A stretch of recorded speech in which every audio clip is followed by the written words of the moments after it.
Doctor ortho Ayurvedic oil और capsule, अब दर्द भी घुटने टेकेगा। ऑपरेशन सिंदूर पर दुनिया को ब्रीफ करेंगे भारतीय सांसद। अमेरिका, यूके, दक्षिण अफ्रीका, कतर और यूएई जाएंगे। थरूर ओवैसी रह सकते हैं शामिल।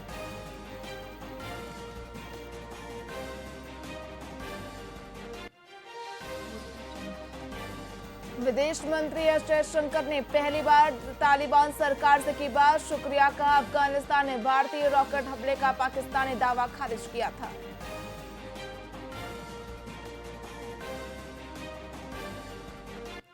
मध्य प्रदेश के मंत्री विजय शाह मामले में सुप्रीम कोर्ट में अगली सुनवाई 19 मई को। प्रियंका गांधी बोली, अपने नेताओं को बचा रही बीजेपी, धरने पर बैठे कांग्रेस विधायक गिरफ्तार।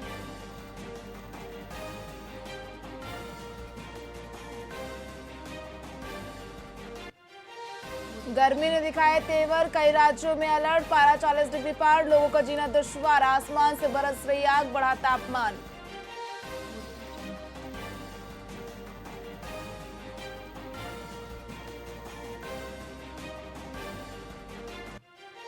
केंद्रीय मंत्री जी किशन रेड्डी का बयान, सेना ने ऑपरेशन सिंदूर को सफल बनाया। 9 आतंकी ठिकानों पर हमला कर सबक सिखाया। हैदराबाद में निकालेंगे तिरंगा यात्रा।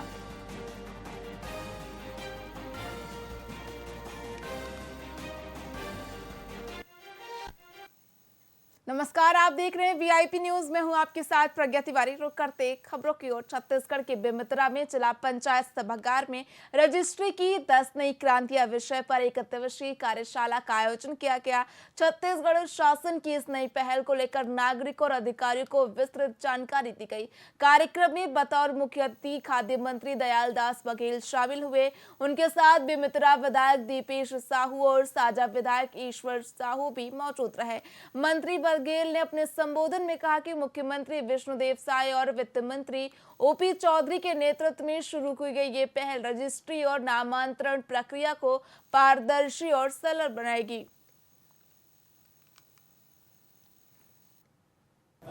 आज के ये जो कार्यशाला जो है जो लगाई, इसके लिए मैं प्रदेश के हमारे मुखिया, हमारे यशस्वी मुख्यमंत्री सम्मानित विष्णुदेव साय जी का आभार व्यक्त करता हूँ, जिन्होंने रजिस्ट्री पे 10 क्रांतिकारी कदम जो उठाए हैं वो आम जनों के लिए, किसान भाइयों के लिए बहुत ही हित में है। इसी के संबंध में आज कार्यशाला का आयोजन किया गया था। हमारी इस कार्यशाला में हमारे यहाँ के विधायक जी दीपेश साहू जी, हमारे प्रहलाद रजक जी, जिला पंचायत के अध्यक्ष, जनपद के अध्यक्ष, ये लोग सब उपस्थित हुए थे। जिले के कलेक्टर से लेकर पूरा टीम। और इसमें 10 जो क्रांतिकारी कदम है उस पर विस्तार पूर्वक लोगों को के सामने जानकारी दिया गया इस कार्यशाला में। और मैं भी उसमें उपस्थित था। मैं तो आम जनों से निवेदन किया हूँ कि ये जो हमारे माननीय मुख्यमंत्री का जो 10 क्रांतिकारी कदम है उसका जन जन तक, नीचे स्तर तक के इसका संदेश जाए और ताकि इसका लाभ आम जनों को मिले। ये बहुत बड़े कार्य है। इसमें किसी गलत ढंग से फर्जी रजिस्ट्री नहीं हो पाएगा।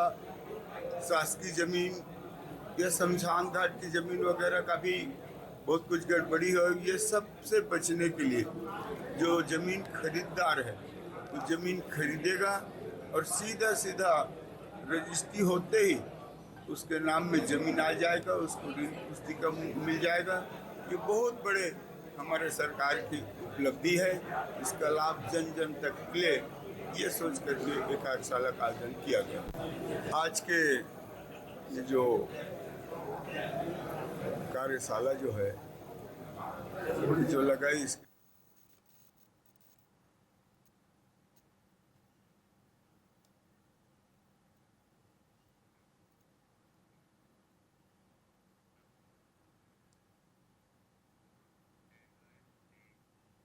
मनरेगा में मानव दिवस घटाने की नीति के खिलाफ कांग्रेस पार्टी ने दुर्ग जिला मुख्यालय में बड़ा प्रदर्शन किया। प्रदर्शन की शुरुआत सुबह 11 बजे राजीव भवन से हुई, जो कलेक्ट्रेट तक पहुंचा। कांग्रेस का आरोप है कि पूर्ववर्ती सरकार की ओर से तय किए गए 42 लाख मानव दिवस को भाजपा सरकार ने घटाकर 18 लाख कर दिया है, जिससे मजदूरों के अधिकार प्रभावित हो रहे हैं। इस प्रदर्शन में कांग्रेस के विधायक, पूर्व विधायक, महापौर सहित बड़ी संख्या में कार्यकर्ता शामिल हुए। कांग्रेसी तो है, मजदूर है। इसमें जो गांव से आए हैं, ग्राम पंचायतों से उठ के आए हैं, अपना सामग्री जो मनरेगा में काम करते उस सामग्री को लेके यहाँ पे आए हुए हैं। जौहा, घमेला, टुकनी, फावड़ा, कुदाली लेके यहाँ पे आए हुए हैं। इसलिए आए हुए हैं कि उनको मजदूरी नहीं मिल रहा है, काम नहीं मिल रहा है। गांव में मनरेगा का काम बंद है। महात्मा गांधी रोजगार गारंटी के अंतर्गत जो चलता है योजना, वो बंद है। नया कार्य इन लोग स्वीकृत नहीं कर रहे हैं, नया कार्य दिया नहीं जा रहा है। ग्राम पंचायतों में स्थिति ये है कि ग्राम पंचायतों में मजदूरों की स्थिति बहुत ज़्यादा खराब है। वो मजदूर वो है, वही किसान है। वो मजदूर जब काम करते हैं, उनको 100 दिन की जब रोजगार मिलता है, 25 से 30 हजार रुपया वो 100 दिन में कमाते हैं। उस 25 से 30 हजार को वो किसानी में लगाते हैं, खाद लेने के लिए, बीज लेने के लिए, मजदूर के लिए या ट्रैक्टर के लिए जो लगता है पैसा, उसके लिए उन लोग लगाते हैं। लेकिन आज स्थिति ये हो गया कि मजदूर के साथ किसान भी मर रहे हैं। जो छोटे किसान हैं, जो मजदूर हैं, उनके यहाँ डबल संकट आ चुकी है। एक तो उनको रोजगार नहीं मिला, दूसरा वो किसानी के लिए उनके पास पैसा नहीं है। ये स्थिति अभी हमारे दुर्ग जिला का और प्रदेश का है। अभी तो ये शंखनाद है, ये प्रदेश में चलेगा, देश स्तर का मामला है। ये स्थिति इतनी ज़्यादा खराब है कि मजदूरों को कहीं कहीं सुना नहीं जा रहा है। एक एक गांव में आप जाके देखिए, जो रोजगार गारंटी के जो मजदूर निकलते हैं, एक एक दिन में 300 मजदूर काम करने निकलते हैं। उनके यहाँ अभी ये हो गया है कि उनके पास मजदूरी नहीं है। संकट की बादल उनको गहराई हुई है। 1.5 साल में भारतीय जनता पार्टी की प्रदेश सरकार की कलई खुल गई है। उनकी कसनी और करनी समझ में आ गई थी। वो ये बोल के अपने घोषणा पत्र में कहा था कि हम किसानों के साथ न्याय करेंगे, मजदूरों के साथ न्याय करेंगे, श्रमिकों के साथ न्याय करेंगे, सर्वहारा वर्ग के उत्थान के लिए कार्य करेंगे। लेकिन 1.5 साल में ये केवल कागजों तक ही सीमित रह गए, धरातल पर नहीं। मजदूर आप देख रहे हैं आंदोलनरत है। मनरेगा की तो जो रोजगार उनको मिलना चाहिए था, 42 लाख लोगों का 42 लाख रोजगार सृजन कांग्रेस पार्टी ने किया था। उसके बाद 32 लाख भारतीय जनता पार्टी ने किया। अब 24-25 में 2024-25 में 18 लाख कर दी। इस तरह से कुल पूरे ज़िले में जो स्थिति है वो बहुत ही दयनीय स्थिति है। आज मजदूर पलायन को मजबूर हो गए हैं। वो खेती किसानी नहीं कर पा रहे, राशि के अभाव है। जो मजदूरी करके अपने खेत में लगाते थे, तो ये किसान पूरी तरीके से छल कर रही है। और छल का जवाब देने के लिए पूरे प्रदेश की जनता कांग्रेस पार्टी के साथ खड़ी है, कांग्रेस पार्टी उनके साथ खड़ी है। आज जो धरना प्रदर्शन हुआ है, ये सांकेतिक है। अगर इसके बाद भी सरकार कुंभकर्णी नींद से नहीं जागी तो यह आंदोलन और तेज होगा, पूरे प्रदेश में तेज होगा। कांग्रेसी छत्तीसगढ़ की राजधानी रायपुर में ऑपरेशन सिंदूर की ऐतिहासिक सफलता के उपलक्ष्य में भव्य तिरंगा यात्रा निकाली गई। ये यात्रा तेलीबांधा तालाब के मरीन ड्राइव से शुरू होकर घड़ी चौक तक पहुंची। यात्रा में बड़ी संख्या में लोग शामिल हुए और उन्होंने वीर जवानों के अदम्य साहस को नमन किया। तिरंगा यात्रा में शामिल हुए पूर्व भाजपा जिलाध्यक्ष कोरबा डॉक्टर राजीव सिंह ने कहा कि ये यात्रा केवल राष्ट्रभक्ति की भावना को ही नहीं जगाती, बल्कि प्रधानमंत्री मोदी के नेतृत्व में भारत की कूटनीतिक और रणनीतिक सफलता का भी प्रतीक है।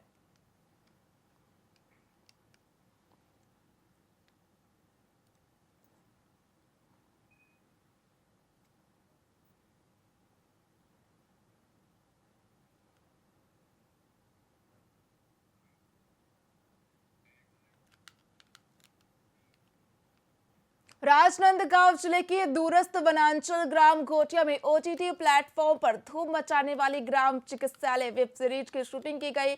लगभग 27 दिनों तक मुंबई से आए मेकर्स और कलाकारों ने इस वेब सीरीज के कई अहम दृश्य गांव के विभिन्न स्थानों पर फिल्माए। बता दें कि ये वेब सीरीज ग्रामीण स्वास्थ्य व्यवस्था पर आधारित है और ओटीटी प्लेटफॉर्म पर रिलीज होने के बाद काफी चर्चा का विषय बनी हुई है।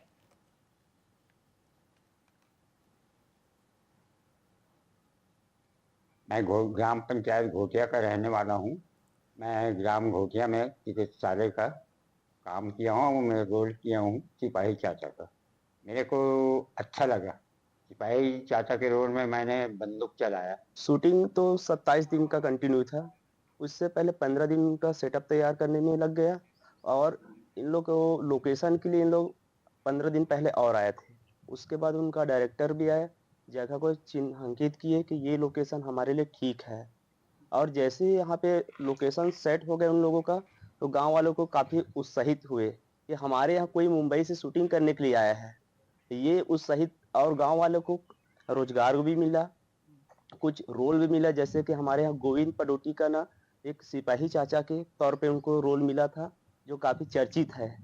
ये ग्राम चिकित्सालय वेब सीरीज एक स्वास्थ्य से जुड़े हुए है और लोगों को काफ़ी लुभा भी रहा है। और आसपास के गांव वाले भी उत्साहित थे, ताकि हमारे आसपास में मुंबई से आए हुए हैं और हम लोग को भी इसमें रोल मिल रहा है काम करने का। ये काफ़ी बड़ा हमारे लिए खुशी की बात है। और ये छत्तीसगढ़ में एक छोटा सा गांव और ग्रामीण और जंगल से घिरे हुए ऐसे गांव को चिन्हांकित किए और मुंबई से आकर यहाँ पे शूटिंग के वेब सीरीज ग्राम चिकित्सालय का। मैं ग्राम पंचायत घोटिया का रहने वाला हूँ। रायपुर में स्काई वॉक के अधूरे प्रोजेक्ट का निर्माण फिर से शुरू होने की खबर आई है। बता दें कि पीडब्ल्यूडी ने इस बहुचर्चित और विवादित प्रोजेक्ट के लिए 37 करोड़ 75 लाख रुपए की राशि मंजूर की है। वहीं डिप्टी सीएम अरुण साव ने इस संदर्भ में कहा कि जब उनकी सरकार आई थी तब स्काई वॉक की योजना बनी थी और इसके लिए बड़े पैमाने पर काम भी हुआ था। उन्होंने आरोप लगाया कि कांग्रेस सरकार ने राजनीतिक कारणों से इस परियोजना को रोक दिया है, जिससे जनता को इसके लाभ से वंचित होना पड़ा। इस दौरान साफ ने कहा कि उनकी सरकार ने निर्णय लिया है कि स्काई वॉक के काम को आगे बढ़ाया जाएगा। इसके अलावा महादेव सट्टा ऐप और गजानंद सट्टा ऐप से संबंधित संपत्ति अर्जित करने के मामलों की जांच चल रही है। उन्होंने स्पष्ट किया कि यदि कोई भी व्यक्ति दोषी पाया गया तो उसके खिलाफ कठोर कार्रवाई की जाएगी। रायपुर शहर के विकास को ध्यान में रखते हुए,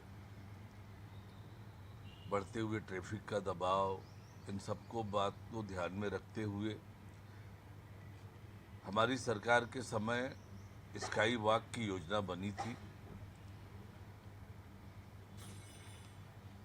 बहुत बड़े पैमाने पर काम हो चुका था, परंतु कांग्रेस की सरकार ने राजनीति करने के उद्देश्य से, केवल और केवल राजनीति करने के उद्देश्य से स्काई वॉक के काम को रोका और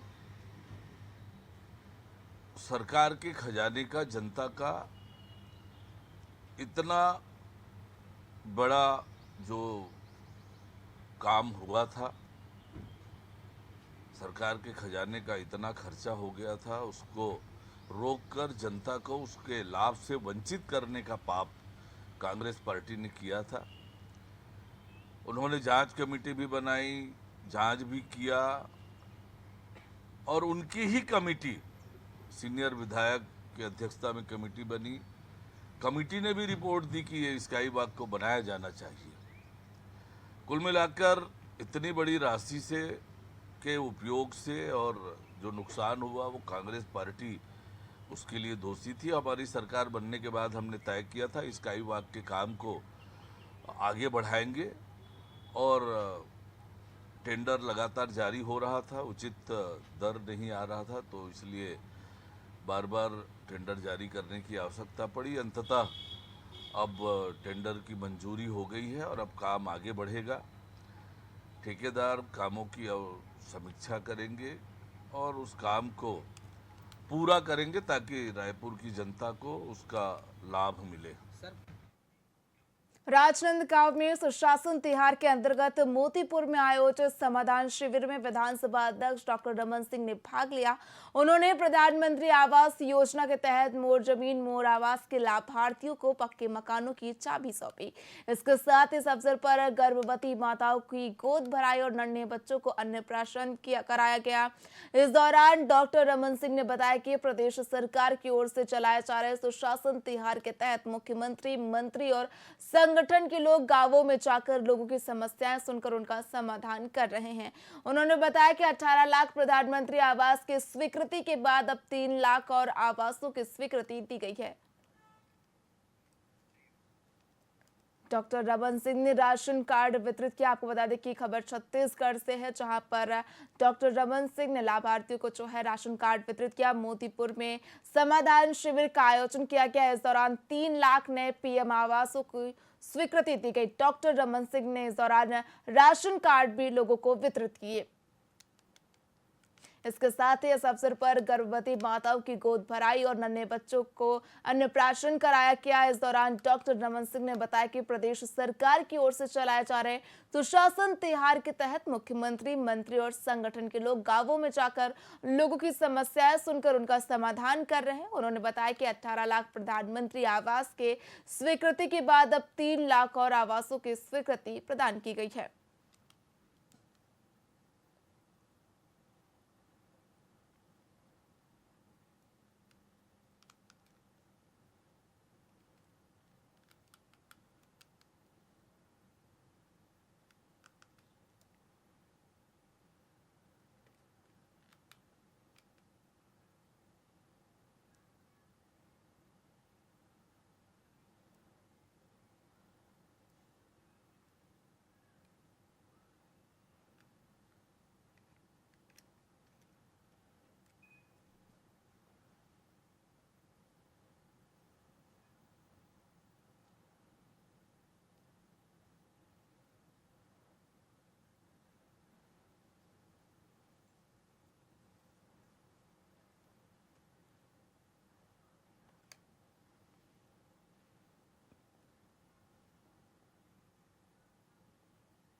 पूरे प्रदेश में माननीय मुख्यमंत्री विष्णुदेव साय जी के नेतृत्व में सभी मंत्रीगण, विधायकगण, सांसदगण, महापौर, नगर पालिका के अध्यक्ष से लेकर पार्षद और पूरी टीम, संगठन और सरकार मिलकर एक प्रदेश व्यापी अभियान में लगे हैं और इसको कहा जाता है सुशासन तिहार 2025। सुशासन तिहार 2025 में नीचे के गांव के छोटे छोटे समस्या जैसे अविवादित खसरे के बंटवारा, लोगों के खाते के तोड़ने का काम, फौती उठाने का काम और उसके साथ साथ बिजली पानी की समस्या जो आज गांव में गर्मी की वजह से महसूस हो रहा है, उसके निराकरण के लिए सबसे बड़ा काम जो इस सरकार ने 1.5 साल में किया है, गांव-गांव में 18 लाख से ज़्यादा आवास निर्माण का स्वीकृति दिया है और अब 3 लाख अतिरिक्त आवास का और स्वीकृत हो गया है। ये चरण 2 में आज भी इस शिविर में शहरी आवास की मांग आई, चाबी सौंपा गया। छत्तीसगढ़ में पेयजल समस्या के निराकरण के दृष्टि से जो केंद्र सरकार की योजना थी उसको पिछली सरकार ने पूरी तरीके से जल जीवन मिशन को पूरी तरीके से बर्बाद कर दिया। अब उसको ठीक करने की जवाबदारी सरकार के पास है। यहाँ पे अभी नगर पालिका निगम के वार्ड नंबर 1, 2, 3, 4, 7, 8 ऐसे 6 वार्डों में कुछ आवास की समस्या हो, जहाँ पे जमीन है और मोर आवास, मोरास, मोर मकान, मोरास, ये इसमें 20 और 10 32 लोगों को चाबी सौंपी गई मकान की। आपके सामने राशन कार्ड का वितरण हुआ, महिलाओं की गोद भराई, अन्नप्राशन, स्वच्छता किट, श्रमिक पंजी में 10 लोगों का पंजीयन, मत्स्य विभाग के द्वारा जाल और किट और कृषि विभाग द्वारा मिनी किट का वितरण। इस प्रकार एक व्यापक अभियान पूरे प्रदेश में चल रहा है। पूरे कांग्रेस प्रदेश अध्यक्ष दीपक बैज ने जांजगीर चांपा के दौरे पर मीडिया से चर्चा करते हुए महत्वपूर्ण जानकारी साझा की। उन्होंने बताया कि 19 मई को संविधान बचाओ यात्रा की पुनः शुरुआत की जाएगी, जो पहले आतंकी हमलों और ऑपरेशन सिंदूर के कारण रोक दी गई थी। अब सीज फायर होने के बाद इस यात्रा को फिर से शुरू करने का फैसला लिया गया है। बैज ने कहा, आज जांजगीर में संभाग स्तर के कई बड़े नेता, विधायक, सांसद और पूर्व विधायक बैठक में शामिल होंगे। ये यात्रा हमारे संविधान की रक्षा के लिए अत्यंत जरूरी है। उन्होंने स्काई वॉक के पुनर्निर्माण पर भी टिप्पणी की, जिसमें उन्होंने कहा कि ये अच्छा है कि राजेश मूणत की सपना पूरा हुआ, लेकिन ये सरकार के लिए कमीशन खाने का एक नया तरीका भी है। जांजगीर चांपा के दौरे पे है और आप लोग को विदित हो कि 19 तारीख को संविधान बचाओ यात्रा की फिर से शुरुआत कर रहे हैं और 19 तारीख को डेट तय हो चुका है। आज वहाँ पे संभाग स्तर के तमाम बड़े नेता, विधायक, सांसद, पूर्व विधायक, संगठन के तमाम नेताओं के साथ बैठक होगी, क्योंकि हम लोग पिछले समय दुर्ग, बिलासपुर दोनों जगह आतंकी हमले और ऑपरेशन सिंदूर के वजह से रोकना पड़ा था पूरी राजनीतिक गतिविधियां। अब पुनः अब तो सीज फायर हो गया है, तो पुनः फिर से संविधान बचाओ यात्रा शुरुआत कर रहे हैं और 8 तारीख शुरुआत हुई, आज जांजगीर जा रहे हैं। इसी के साथ ही तमाम जिलों को भी निर्देश कर दिए हैं कि वो जिलों में भी संविधान बचाओ यात्रा की शुरुआत कर। फिलहाल खबरों में इतना ही। देखते रहिए VIP न्यूज। नमस्कार।